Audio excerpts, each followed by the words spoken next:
ಇನ್ಮುಂದೆ ನಿಮ್ಮ ಹಳೆ ವೋಟರ್ ಐ ಡಿ ಕಾರ್ಡ್ ನಡೆಯೋದಿಲ್ಲ. ಗೃಹಲಕ್ಷ್ಮಿ ಹಣ ಬರಬೇಕಂದ್ರೆ ಇದೇ ಜುಲೈ 30ರ ಒಳಗಾಗಿ ಈ ಕೆಲಸವನ್ನು ಕಡ್ಡಾಯವಾಗಿ ಮಾಡಲೇಬೇಕು. ಹಾಗಾದರೆ ಏನು ಆ ಕೆಲಸ, ಹೇಗೆ ಮತ್ತು ಎಲ್ಲಿ ಮಾಡಬೇಕು ಎಂಬುದನ್ನು ಸಂಪೂರ್ಣವಾದ ಮಾಹಿತಿಯನ್ನು ನೀಡ್ತೇನೆ.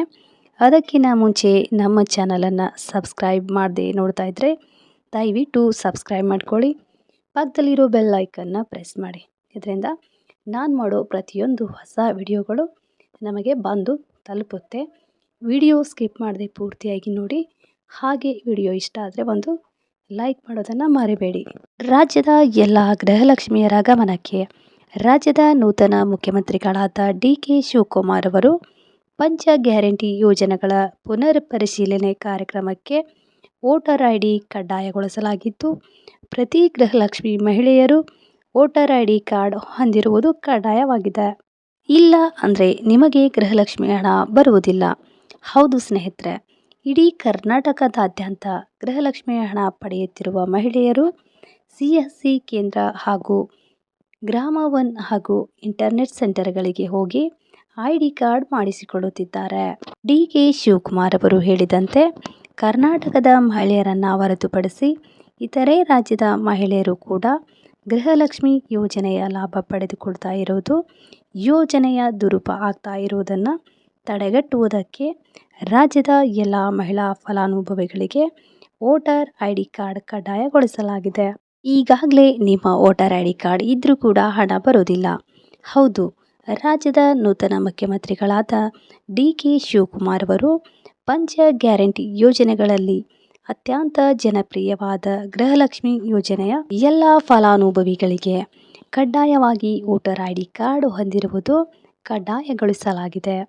ಆದರೆ ಈ ಯೋಜನೆಯು ಇತರ ರಾಜ್ಯದ ಮಹಿಳೆಯರು ಕೂಡ ಕರ್ನಾಟಕದಿಂದ ಯೋಜನೆಯ ಲಾಭ ಪಡೆದಿದ್ದಾರೆ.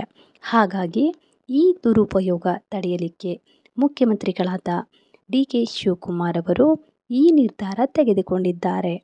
ಈಗಾಗಲೇ ಪಂಚ ಗ್ಯಾರಂಟಿಗಳ ಯೋಜನೆಯ ಲಾಭ ಪಡೆದುಕೊಳ್ತಾ ಇರುವಂತಹ ಕರ್ನಾಟಕದ ರಾಜ್ಯದ ಎಲ್ಲ ಗೃಹಲಕ್ಷ್ಮಿಯರು ಕಡ್ಡಾಯವಾಗಿ ವೋಟರ್ ಐ ಡಿ ಕಾರ್ಡನ್ನು ಪಡೀಲೇಬೇಕು.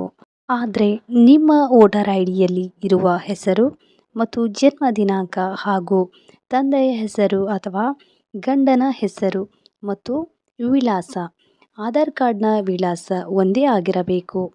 ಒಂದು ವೇಳೆ ವ್ಯತ್ಯಾಸ ಆಗಿದ್ದರೆ ಆಧಾರ್ ಕಾರ್ಡ್ ಡೇಟ್ ಮತ್ತು voter I D date of birth ಬೇರೆ ಬೇರೆ ಇದ್ದರೆ ನೀವು ಗೃಹಲಕ್ಷ್ಮಿ ಪಟ್ಟಿಯಿಂದ ಹೊರಗೆ ಉಳಿಯುತ್ತೀರಿ. ಅಂದರೆ ನಿಮಗೆ ಗೃಹಲಕ್ಷ್ಮಿ ಹಣ ಬರುವುದಿಲ್ಲ. ರಾಜ್ಯದಲ್ಲಿ ಇದೇ ಜುಲೈ ತಿಂಗಳಿಂದ ಗೃಹಲಕ್ಷ್ಮಿ ಫಲಾನುಭವಿಗಳ ಪಟ್ಟಿ ಪರಿಶೀಲಿಸಲು ಕಾರ್ಯ ಆರಂಭಿಸುವ ಸಾಧ್ಯತೆ ಇರುವ ಕಾರಣಕ್ಕಾಗಿ ಈಗಾಗಲೇ ರಾಜ್ಯದ ಎಲ್ಲ ಮಹಿಳೆಯರು ಎಲ್ಲ ಆನ್ಲೈನ್ ಸೆಂಟರ್ಗಳಿಗೆ ಹೋಗ್ತಾ ಇದ್ದಾರೆ. ಯಾಕಂದರೆ ತಮ್ಮ ಆಧಾರ್ ಕಾರ್ಡ್ನ ಡೇಟ್ ಹಾಗೂ ವೋಟರ್ ಐ ಡಿನ ಡೇಟ್ ಅಂದರೆ ಡಾಟಾ ಸೇಮ್ ಇರುವಂತೆ ಮಾಡಿಸಲು ಓಡಾಡ್ತಾ ಇದ್ದಾರೆ. ಹೌದು, ಅದಕ್ಕಾಗಿ ಈ ಕೂಡಲೇ ನೀವು ನಿಮ್ಮ ವೋಟರ್ ಐ ಡಿ ಕಾರ್ಡನ್ನು ಸರಿಪಡಿಸಿಕೊಳ್ಳಿ. ನಿಮಗೆ ಇನ್ನೂ ಕಾಲಾವಕಾಶ ಇದೆ. ತಕ್ಷಣ ಸರಿಪಡಿಸಿಕೊಳ್ಳಿ. ನೀವು ನಿಮ್ಮ ಆಧಾರ್ ಕಾರ್ಡ್ ಹಾಗೂ ವೋಟರ್ ಐ ಡಿ ಕಾರ್ಡ್ನಲ್ಲಿ ತಂದೆ ಅಥವಾ ಗಂಡನ ಹೆಸರು ಮತ್ತು ವಿಳಾಸ ಎಲ್ಲ ಒಂದೇ ರೀತಿಯಾಗಿದೆ ಅಥವಾ ಇಲ್ಲ ಅಂತ ಮೊದಲು ಪರಿಶೀಲಿಸಿಕೊಳ್ಳಿ.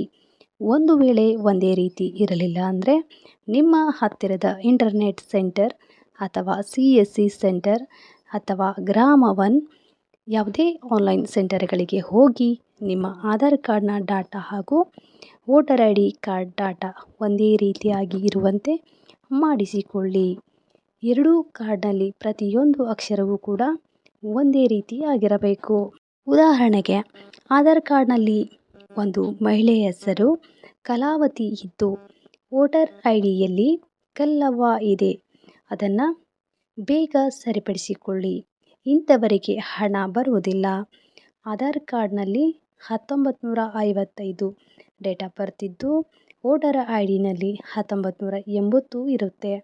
ಅದು ಕೂಡ ನಡೆಯುವುದಿಲ್ಲ. ಅಂದರೆ ಗೃಹಲಕ್ಷ್ಮಿ ಹಣ ಬಂದ್ ಆಗುತ್ತೆ. ಹಾಗಾಗಿ ನಿಮ್ಮ ಹತ್ತಿರದ CSC ಅಥವಾ ಗ್ರಾಮ ಒನ್ ಅಥವಾ ಕರ್ನಾಟಕ ಒನ್ ಕೇಂದ್ರಗಳಿಗೆ ಹೋಗಿ ಡೇಟ್ನ ಅಂದರೆ ಆಧಾರ್ ಕಾರ್ಡ್ ಡಾಟಾ ಮತ್ತು voter ID card data same ಇರುವಂತೆ ಸರಿಪಡಿಸಿಕೊಳ್ಳಿ. ಆಗ ನಿಮಗೆ ಗೃಹಲಕ್ಷ್ಮಿ ಹಣ ತಿಂಗಳು ಬಂದೇ ಬರುತ್ತೆ. ಈ ಮಾಹಿತಿ ನಿಮಗೆ ಉಪಯುಕ್ತ ಅನಿಸಿದರೆ ಒಂದು ಲೈಕ್ ಮಾಡಿ, ನಿಮ್ಮ ಅನಿಸಿಕೆ ಏನು ಎಂಬುದು ಕಾಮೆಂಟ್ ಮಾಡಿ ಹಾಗೂ ನಿಮ್ಮ ಸ್ನೇಹಿತರಿಗೆ ಶೇರ್ ಮಾಡಿ. ಹಾಗೆ ಚಾನಲ್ಗೆ ಸಬ್ಸ್ಕ್ರೈಬ್ ಮಾಡೋದನ್ನು ಮರಿಬೇಡಿ. ಮತ್ತೊಂದು ವಿಡಿಯೋದ ಜೊತೆಗೆ ಮತ್ತೆ